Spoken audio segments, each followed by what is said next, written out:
उत्तर प्रदेश सरकार तथा Tata technologies limited के मध्य एमओयू के आज इस कार्यक्रम में मंच पर उपस्थित प्रदेश सरकार में व्यावसायिक शिक्षा एवं कौशल विकास विभाग के मंत्री श्री कपिल देव अग्रवाल जी, प्रदेश के कृषि उत्पादन आयुक्त श्री मनोज कुमार सिंह जी, औद्योगिक विकास के आयुक्त श्री अरविंद कुमार जी, प्रबंध निदेशक एवं CEO Tata technologies limited Shri Warren Harris, प्रमुख सचिव व्यावसायिक शिक्षा एवं कौशल विकास श्री सुभाष चंद्र शर्मा जी, प्रमुख सचिव मुख्यमंत्री कार्यालय और गृह विभाग श्री संजय प्रसाद जी,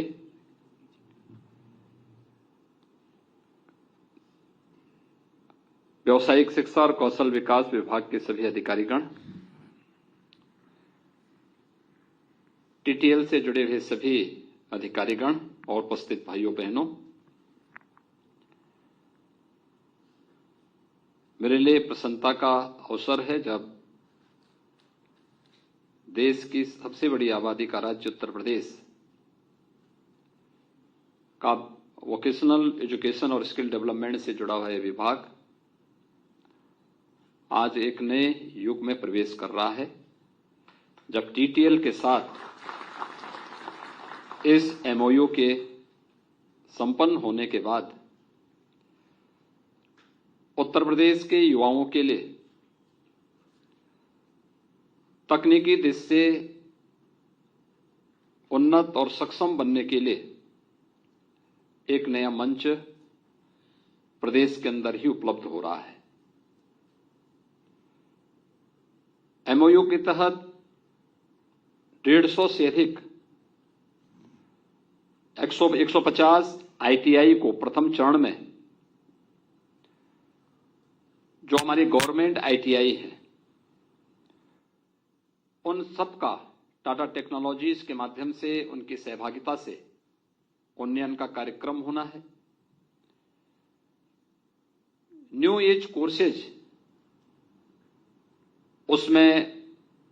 संपन्न करने के लिए उस प्रकार का इंफ्रास्ट्रक्चर वहां पर उपलब्ध करवाने, लैबोरेटरीज बनाने, वहां पर उस प्रकार के इक्विपमेंट उपलब्ध कराने के साथ ही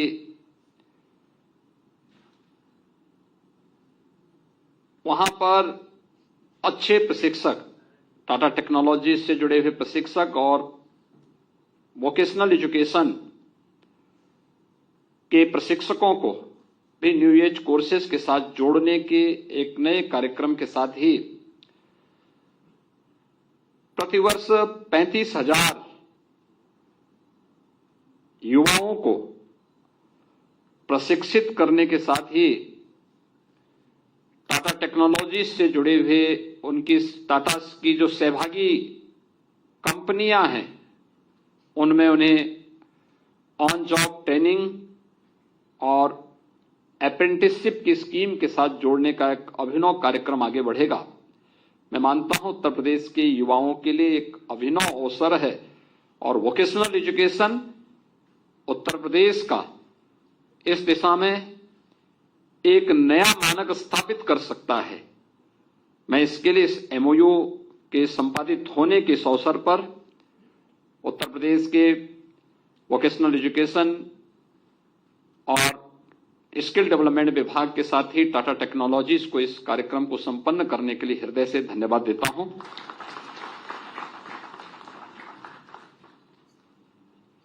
एक 150 आईटीआई तो टीटीएल के साथ उन्हें उन्नत तकनीक में अग्रसर करने के लिए एक अवसर देगा ही, लेकिन उसी तर्ज पर अन्य आईटीआई को, स्किल डेवलपमेंट के सेंटर को भी आगे बढ़ाने में राज्य सरकार को मदद मिलेगी। मेरा मानना है कि आज के समय में हम जो तकनीक बीत चुकी है, जो आउट ऑफ डेट हो चुकी है, जिसका कहीं समाज में कोई उपयोगिता नहीं है, उसके माध्यम से अपने युवाओं को प्रशिक्षित करके उन्हें किसी रोजगार के साथ जोड़ने, उन्हें आत्मनिर्भरता की ओर अग्रसर हम नहीं कर सकते। अगर हम समय से 2 कदम आगे बढ़कर के नहीं चलेंगे तो हम पिछड़ जाएंगे, और ये अक्सर होता था। मैं भी गत वर्ष स्वयं इस बात को देख रहा था दिल्ली इंटरनेशनल एयरपोर्ट पर। उत्तर प्रदेश के यूथ की एक टीम मुझे वहां देखने को मिली थी, और मैंने उनसे पूछा, मैंने कहा भाई आप लोग कहां जा रहे हैं? तो उन्होंने पता लगा कि इसमें ज्यादातर बच्चे आईटीआई पास है, और आईटीआई पास थे तो उसमें उनकी जो ट्रेनिंग थी वो ट्रेनिंग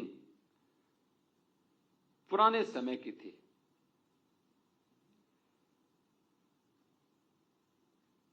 कुछ लड़के थे जिन्होंने कहा था हम वेल्डर, अच्छी वेल्डिंग करते हैं, वेल्डर का हमने सर्टिफिकेट लिया है और हम जा रहे हैं, हमें कुछ देशों में एग्रीमेंट के तहत ले जाया जा रहा है। लेकिन मैंने कहा वेल्डिंग में जो कोर्स आपने किया है वो तो बहुत पुराना कोर्स है, क्या आपने नया प्रशिक्षण लिया है इसमें? पता लगा आज भी वह वही रॉड वाला वेल्डिंग की प्रक्रिया के साथ जुड़े हुए हैं। तो उन्होंने कहा नहीं, यहां से जाने के बाद पहले हमें वहां की भाषा को सीखना पड़ेगा, फिर वहां पर हम गैस वेल्डिंग के साथ और आधुनिक तकनीक के साथ जो नई कोर्स आए हैं उसकी ट्रेनिंग लेंगे। लगभग 8 महीने से 1 वर्ष का समय उनका उस पर खर्च होगा, और तब 1 वर्ष के बाद फिर वह किसी कार्यक्रम के साथ जुड़ पाएंगे। एक निम्न मध्यम आय वर्ग का कोई परिवार जिसकी आजीविका का आधार वह युवा होगा, 1 वर्ष तक वह नौजवान घर के बाहर रहेगा, कुछ भी वहां पर अर्निंग नहीं करेगा, और केवल अपना प्रशिक्षण ले रहा होगा। इस दौरान उसको अपने सामान्य खर्चे के लिए भी दोस्तों पर निर्भर रहना पड़ेगा, और परिवार की स्थिति क्या बीत रही होगी जब घर का एक नौजवान घर के बाहर है। परिवार ने एक आशा भरी निगाहों से उसे एक कोर्स कराया था, एक सर्टिफिकेट कोर्स ही सही लेकिन करवाया, लेकिन वह आज जब किसी एक फील्ड में आगे बढ़ने के लिए प्रयास कर रहा है तो उसको इस प्रकार की समस्याओं को सामना करना पड़ता है। और तब आदरणीय प्रधानमंत्री जी की प्रेरणा से वोकेशनल एजुकेशन और स्किल डेवलपमेंट से जुड़े हुए उत्तर प्रदेश के इस विभाग ने टाटा टेक्नोलॉजीज के साथ में यह एमओयू करने का निर्णय लिया, और मैं धन्यवाद दूंगा टीटीएल को कि उन्होंने आज इस एमओयू के लिए यहां पर यह समय और स्थान चिन्हित किया, और आज एक कार्यक्रम यहां पर संपन्न हो रहा है जिसमें हम अपने उत्तर प्रदेश के यूथ को न्यू टेक्नोलॉजीज के साथ जोड़ने के लिए एक उचित मंच दे सकेंगे। इसमें सबसे बड़ी बात यह है कि यह जो एमओयू हुआ है यह कुल 10 वर्ष 9 माह का हुआ है। 9 माह इंफ्रास्ट्रक्चर को क्रिएशन करने में, उन्हें स्थापित करने में, और बाकी 5 वर्ष के साथ 5 वर्ष के लिए और फिर अगले 5 वर्ष तक यह कार्यक्रम चलेगा। इसमें 88% जो शेयर होगा, जो धनराशि लगेगी वह टाटा टेक्नोलॉजीज लगाएगी, और शेष 12% उत्तर प्रदेश सरकार इसमें अपना योगदान देकर के उत्तर प्रदेश के इन युवाओं को हम तकनीकी रूप से सक्षम बनाने का काम करेंगे। अगर हम समय के अनुरूप नहीं चलेंगे तो वास्तव में पिछड़ जाएंगे। अरे उत्तर प्रदेश का सौभाग्य है कि उत्तर प्रदेश देश की, भारत की दृष्टि अगर आप देखेंगे, अगर दुनिया के अंदर भारत सबसे युवा राष्ट्र है तो भारत के अंदर उत्तर प्रदेश सबसे युवा राज्य है। सबसे अधिक युवा उत्तर प्रदेश के अंदर निवास करते हैं।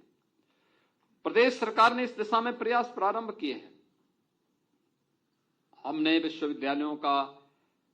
की स्थापना कर रहे हैं। उन विश्वविद्यालयों को विश्वस्तरीय विश्वविद्यालयों के रूप में स्थापित करने के लिए नए नए कार्यक्रम चल रहे हैं। राष्ट्रीय शिक्षा नीति इस दिशा में हमें बहुत अवसर उपलब्ध करवाती है। उत्तर प्रदेश में तकनीकी विश्वविद्यालयों के साथ साथ मेडिकल के क्षेत्र में, आयुष के क्षेत्र में जो अनेक संभावनाएं हैं, इस दिशा में भी राज्य सरकार के द्वारा अनेक प्रयास किए जा रहे हैं। और हमने उत्तर प्रदेश के युवाओं को वर्तमान में तकनीकी दृष्टि से सक्षम बनाने के लिए 2 करोड़ युवाओं को हम लोग वर्तमान में टैबलेट और स्मार्टफोन, केंद्र और राज्य शासन से जुड़ी हुई सभी प्रकार की नीतियों की, पॉलिसीज के बारे में, उनकी स्कीम के बारे में जानकारी देते हुए वर्तमान में उपलब्ध भी राज्य शासन के स्तर पर करवा रहे हैं,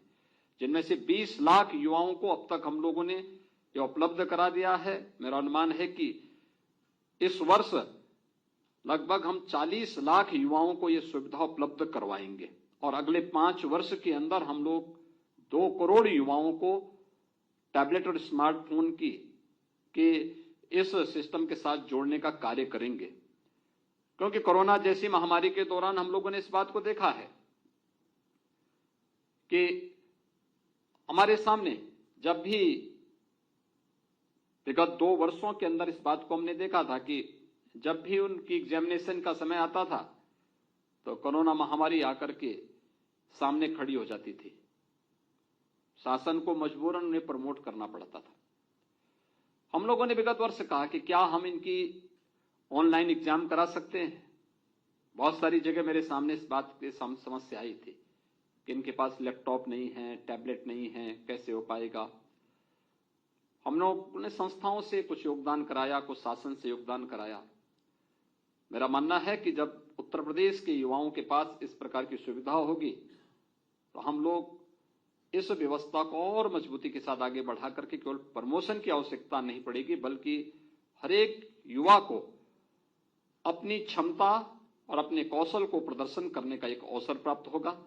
मैं आज के इस अवसर पर जो एमओयू यहां पर संपन्न हुआ है, यह समयबद्ध ढंग से आगे बढ़ सके। उत्तर प्रदेश के युवा जो अनेक प्रकार के न्यू एज कोर्सेज के साथ जुड़ करके नया प्रशिक्षण लेकर के अपनी प्रतिभा और अपनी ऊर्जा का लाभ न केवल राज्य को और देश को दे पाएंगे, बल्कि उसके माध्यम से वे स्वयं भी आत्मनिर्भरता के आदरणीय प्रधानमंत्री जी के मंत्र को आत्मसात करते हुए